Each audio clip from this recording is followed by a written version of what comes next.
What's going on, people? Welcome to Conversation with Haych, the how-to series, a series where we give you, the audience, encouragement and advice on particular topics. Today we have an amazing guest. You've seen her. You've seen her on this. You've seen her same thing. Obviously, hair even more luxurious than last time. She's got the plant in the background and everything. She's been walking with the lions in Gambia and all everything there. International with it. She's an accredited CBT therapist. She's a trainee clinical psychologist.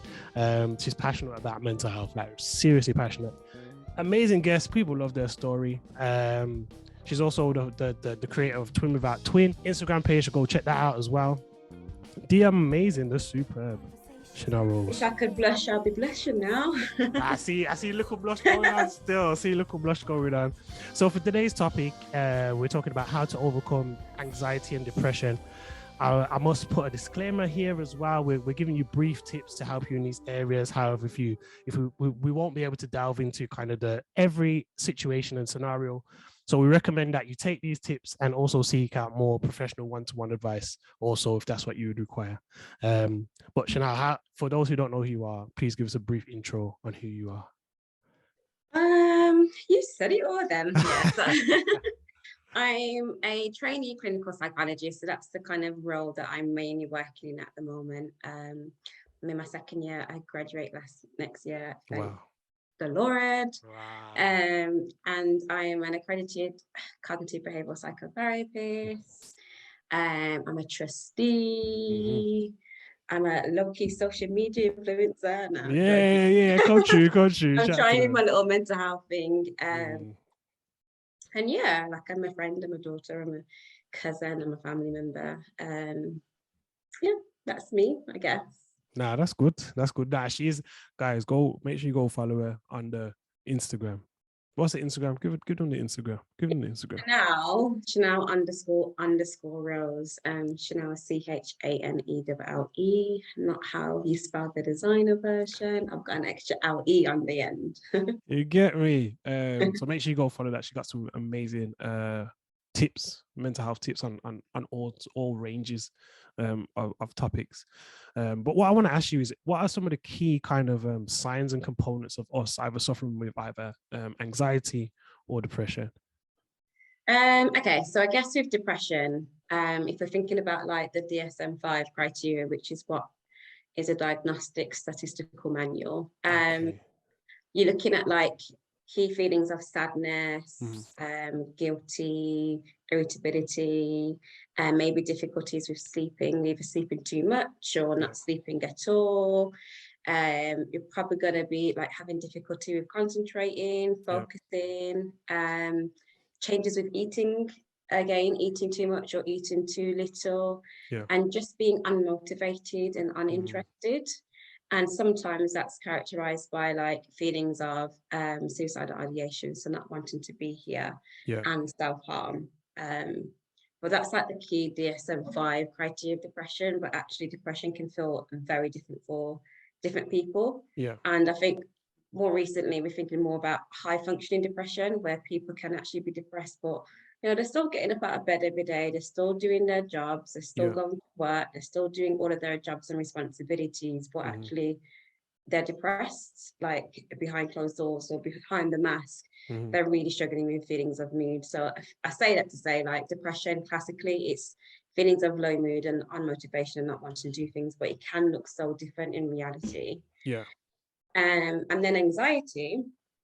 Anxiety is like an umbrella term. So when we think about anxiety, I think most people probably think about what we call GAD, which is generalized anxiety disorder. And that's when you're just kind of worrying a lot about different things, unable to concentrate again, some overlap with depression. Sometimes very, very commonly with anxiety is the physical sensations. So like people say that they can't breathe, they feel breathless, they feel tension, they get headaches, hearts racing. All of those kind of physical sensations are common with anxiety as well. But that's just GAD. Anxiety actually means lots of different things. It could mean like OCD, could mean PTSD, could mean panic attacks. Like there's lots of different things with anxiety. But I think when we think about anxiety, we probably think about the worry side of things. Yeah, definitely. you said two things there. And the first thing was about depression, and kind of you said the high, what did you call it? The High functioning depression. high functioning depression. Like we tend to like notice this in people who are like actors or musicians and those types of people like who are quite rich and famous, and they tend to kind of like they'll bring out these films or they'll bring out this music and all these kind of things, and Yeah. essentially they're functioning, and then the next day you might hear like something like they've passed away or something like that, and you realize it's Mm, because, you know, even though they were smiling every time we saw them, or smiling on camera and all these kind of things, essentially high functioning, there was something that was going on behind the scenes that yeah. we didn't quite know about, which is probably certain people, especially like what I've noticed, a lot of people that are just functioning, but you don't really know what's really going on. And I think those types of stories then make it more real, like checking on people, making sure people are, you know, okay, like really, and rather than just being like, oh, they're fine because Yeah. they're going to work every day, or they're not laying in bed and they're not suffering from that type of depression. So it's just like, oh, they must be okay in life. Do you know what I Mm, mean? And he said about like anxiety and how it comes out in people in terms of like the OCD, you know, PTSD. Like it is, as we kind of think about, when we think about anxiety, think about worrying, we think about, oh, I don't want, what if this happens, or what if, and we yeah. could kind of close our shell. But as you said, like it can then come out in different forms of like, he said OCD, like cleaning the Mm, house. Like someone could go and clean the house because they're anxious about something could yeah. Yeah. totally different. Which I think is like, we don't really, I don't think we always take into consideration the depths of these two things, depression and anxiety. I think we kind of just limit it to one thing. Why do you think we do that? Like limit it to like this, to less than what it actually is. Yeah. Do you know what? I think because depression and anxiety, they're so common as well. Mm, And maybe just like the way that it's depicted in the media as well. Like typically when we see someone that's depressed on TV, like they are classically like in bed, not getting dressed, sad, yeah. tearful.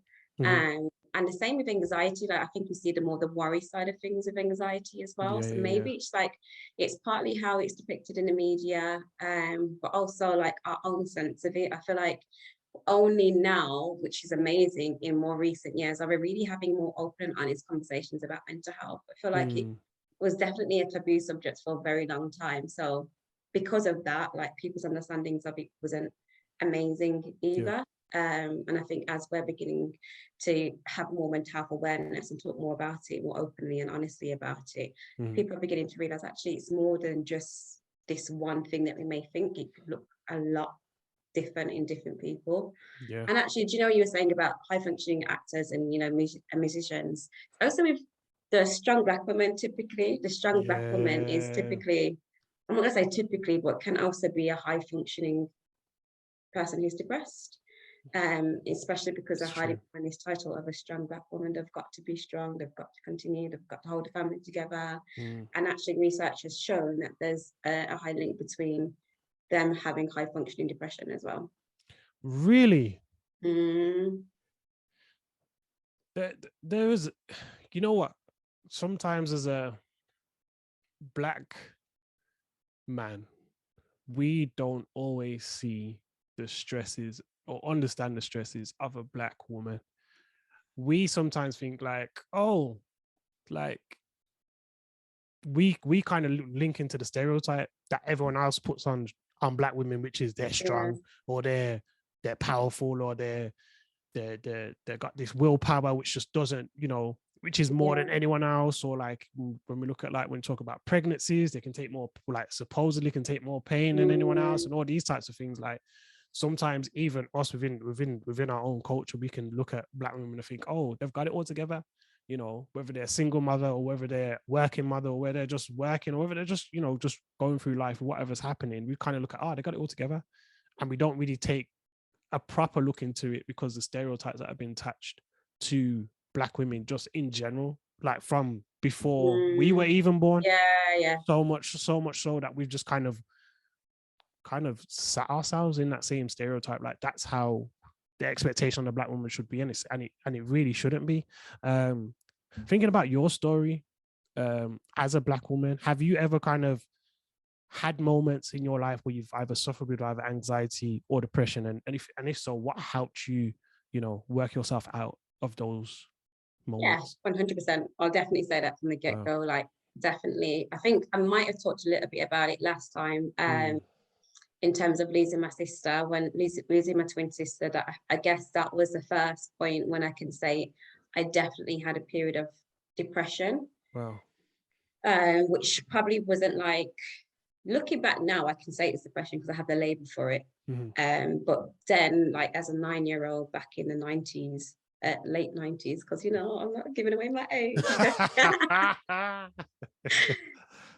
People didn't really like talk about it or label it or anything like that. But I definitely had a period of depression after losing my twin sister. And then later on throughout life, just like different things and challenges that life throws at you that maybe puts you through more of it, for me anyway, a period of anxiety. And I feel like even now, like I'm doing my doctorate, it's full time, it's very stressful. So that's anxiety in itself. So I think I'm constantly going through like the peaks and troughs of stress and anxiety at the moment.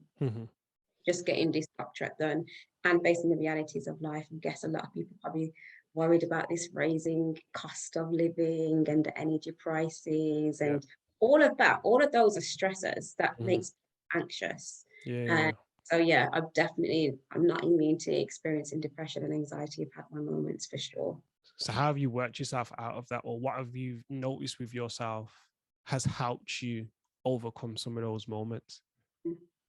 I think it's a combination of things. So one, I always say this first because I guess it's central to who I am. My faith is a big part of that. And I think having my faith as a kind of like the foundation of who I am really helps.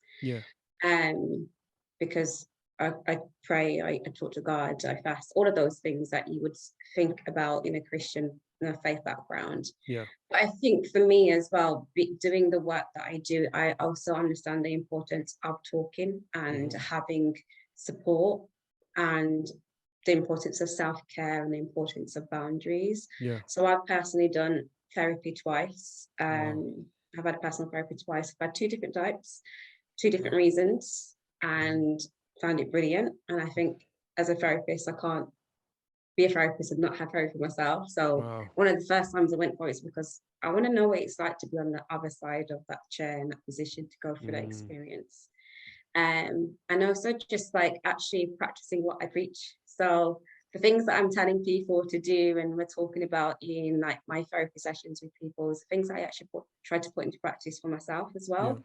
And I think definitely with the self-care and boundaries is a really big part of that, making sure I've got my boundaries all together, especially as I'm going through training as well at the moment. The boundaries, gotta be on point with them.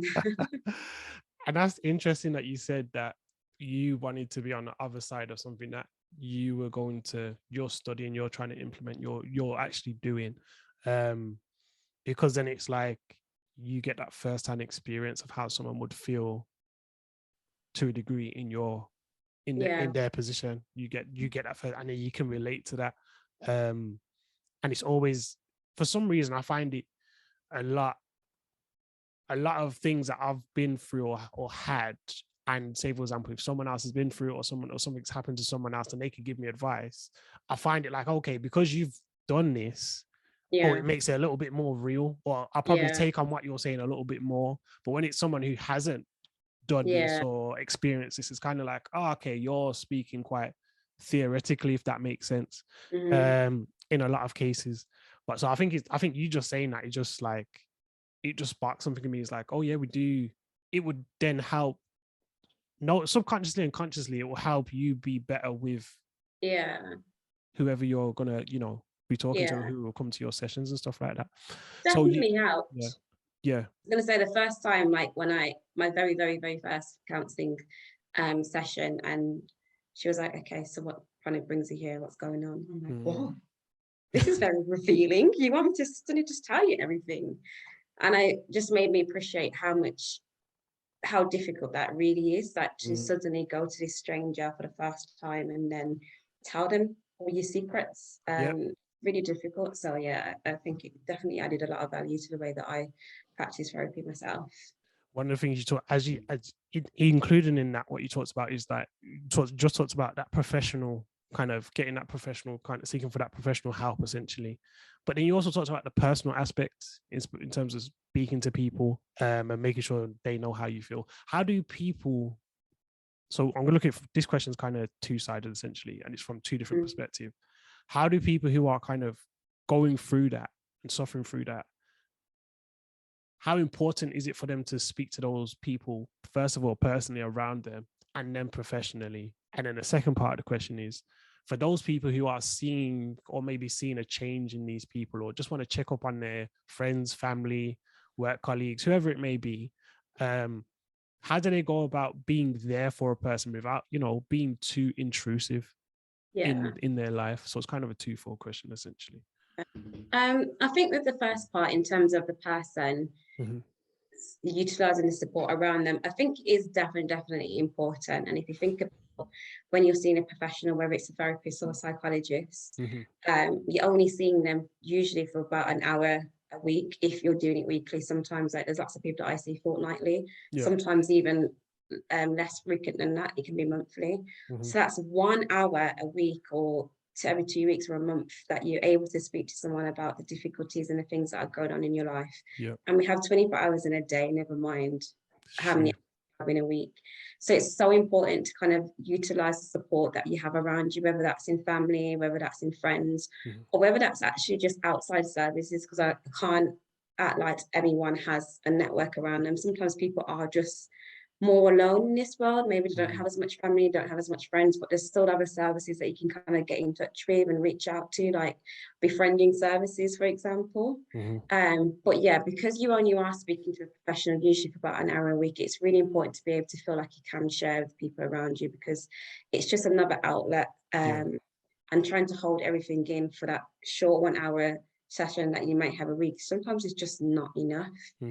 And people are experiences, like they have different experiences in life. Like you said, when you talk to someone who's actually gone through something that you've experienced, you're more likely to take their advice because you know they've actually gone through it. And people have experiences in life. So I was talking to that family member, that friend, who may have had a similar situation or similar experience, may just give you the support that you need. So I definitely think it's very important to kind of reach out to people around you. Having said that, therapy is different. Talking to your family and friends is different from therapy. Therapy is delivered by someone who is a trained professional, so may not be necessarily experts by experience, but are experts by education. And they are able to support you in like actually making changes. Like therapy rewires the brain. It helps to release like trauma that's stored in the body.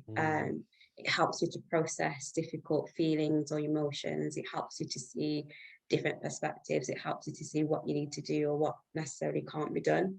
So it's definitely different from just talking to a family member or a friend, unless that person is trained in therapy. But even so, I'm trained in therapy, but I can't give the same advice and support to my family and friends that I can do in a therapy session. It's true.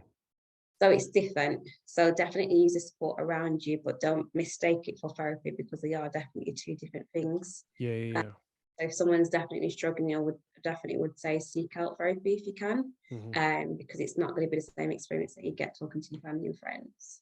And then for like the family and friends supporting that person, firstly, I want to say I can appreciate how difficult it really is to see a loved one like going through really difficult times and not really knowing what to do or how to help them. And sometimes it's just about acknowledging how difficult that feeling is, because we can't always do something about it. And that's the really tough place to be in, like knowing that the person you care about is struggling, but not necessarily being able to do anything about it.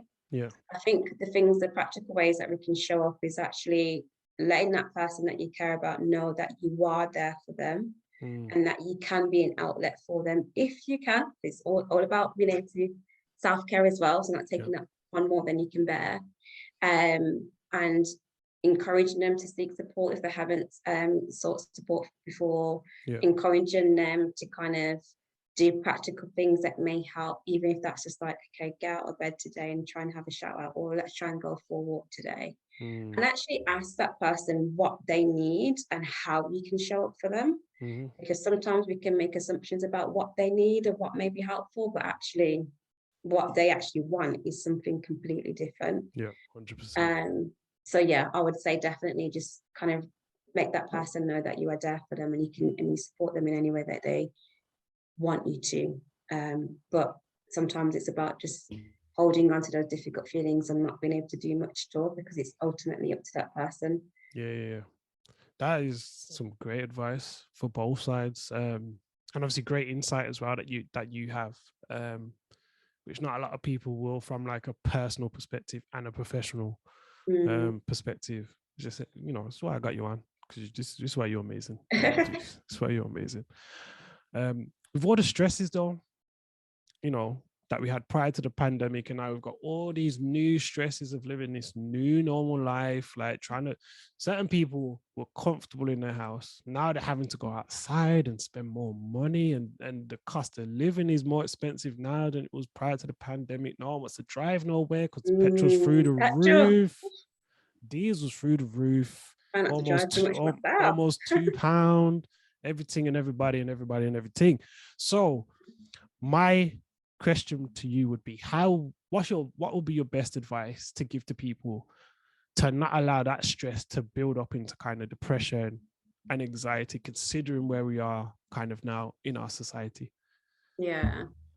I guess again, I do want to acknowledge that we're in like a really, really, really, really difficult time now in terms of the economy. And I think there was that MP that said recently about just get another job, or a job that work more hours. More hours. And it's so ridiculous, because sometimes people aren't always in a position to change jobs, jobs just freely available.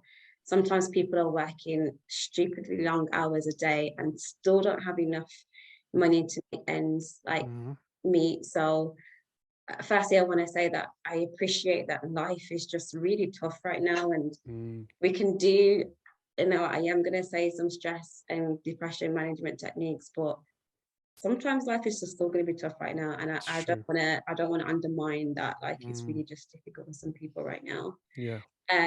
But what I would say is, like, some of the things that we've already spoken about already in terms of reaching out to the people that are around you. And I think just having those open and honest conversations, because one thing that we're all sharing at the moment is the cost of living rising, but we're not necessarily sharing the stress that that's having upon us. That's so true. So we're all sharing it, like we all going through the same experiences right now, but we're not necessarily saying, oh, do you know what? I'm actually really worried about how I'm going to afford to keep filling up my car, or how I'm going to afford to feed my family, or, we're just keeping it to ourselves, and we're just thinking, oh yeah, you see that costs of living that's going up, isn't it? But actually, I'm really stressed. I'm really worried. Like, I don't know what I'm going to do about it. So talking and really reaching out to the people around you, or like I said, those other services or organizations that are available if you don't have people around you. I think taking the time to do some self-care. And when I say self-care, I definitely don't just mean the physical aspects of self-care, although that is nice as well. The face mask and the spa, young spa. And the spa. Yeah, I love all of that. But self-care isn't just the physical aspect. It is about really thinking about what do I need to take care of myself. And that isn't always physical. Sometimes it's just about emotionally. Okay, what do I need in terms of my emotions? Like mentally, what do I need in terms of how I'm thinking and what's going on in here? Spiritually, it could be like, what's missing from my faith right now? What do I need? Like, is something changed? So it's not just thinking about one-dimensional physical. Okay, I can have a hot bubble bath, but actually maybe I need something else. So thinking about self-care. And then boundaries, I would say, is probably going to be another part of it, because especially with like the cost of living, I think we sometimes even say, oh yes, I'll do that, oh yes, I'll do this, oh yes, I can do that. I mean, very easily say yes to things without really thinking about what the cost is going to be to yourself. So really think about, am I looking after myself when I'm saying yes to this new responsibility, or actually, is this what I really want right now? Would I rather not add this stress onto my plate right now. Yeah. So yeah, just thinking about what boundaries you have, if any, because sometimes we don't have boundaries at all with people, and people It's can true. take advantage or, manipulate the situations. Think about, okay, do I have boundaries in my life? Is this person kind of always kind of pushing the limit with me, and how can I implement a boundary there? So yeah, I would say those are the three main things: talk to people, reach out, really be open and honest. Think about your boundaries, and also think about self-care, which isn't just physical. Amazing. This is what I'm not gonna say too much. This is why you seeing, hearing the advice, like amazing stuff. My last question to you is: if someone only caught this last section of the video, what would your lasting encouragement or advice be to them? I had this recently by who said this now? Cordell Jeffers. So I'm not going to take responsibility for this because I didn't say it. But I don't think he actually said it himself either. I think he got it from somewhere else. Yeah. But it's about being a good ancestor. Don't just be a good, I don't know, mom, dad, auntie, uncle, friend.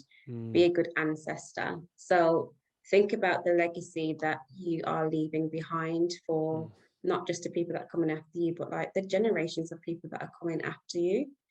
And when we think about legacy, sometimes I think, again, we jump to the assumptions that we're thinking about money and finances and the wealth that we're leaving our family. And I think it's going to be great if we can leave wealth for our family. Yep. Also, what kind of generational patterns are we leaving? What kind of generational histories and stories are we telling of the generations to come after us? Are we going to be a generation that actually mental health and talking about mental illness is a thing, and we reach out and we get support and we raise awareness and we allow for people to be struggling and seeking support? Or are we still going to be the generation that keeps it a secret? You don't talk about mental health, stays in the house, is secret underneath the rug, you don't seek support. So I think about really the kind of the legacy that you're leaving for your family in terms of mental health. Like, be a great ancestor, be the ancestor that's going to be the one that actually, sometimes people struggle with their mental illnesses and mental health, and that's okay, and you can seek support and still be okay with that. That would be the lasting message, I'd say. Chanelle Dennis, thank you very much for your time, for your advice, for your encouragement to the people. Guys, make sure you go follow Chanelle__Rose. Make sure you go follow, get those mental health tips, get everything that you need. In the link below, in the description below, I'll put some links to some services that you may potentially be able to use. Off the back of this, if you want to, look at more stuff, and I'll make sure I'll put Chanelle Rose's all the information about her in the description below as well, so you can go follow and search and all those kind of things. So thank you guys for tuning in. This has been How to Overcome Anxiety and Depression with the amazing Chanelle Rose. Chanelle Dennis. Let's keep calling Chanelle Rose. It's your Instagram name. I apologize. But yeah. It's Chanelle Rose, at Chanelle Rose. At Chanelle Rose. Thank you guys for tuning in, and we'll have much more content coming for you very, very soon.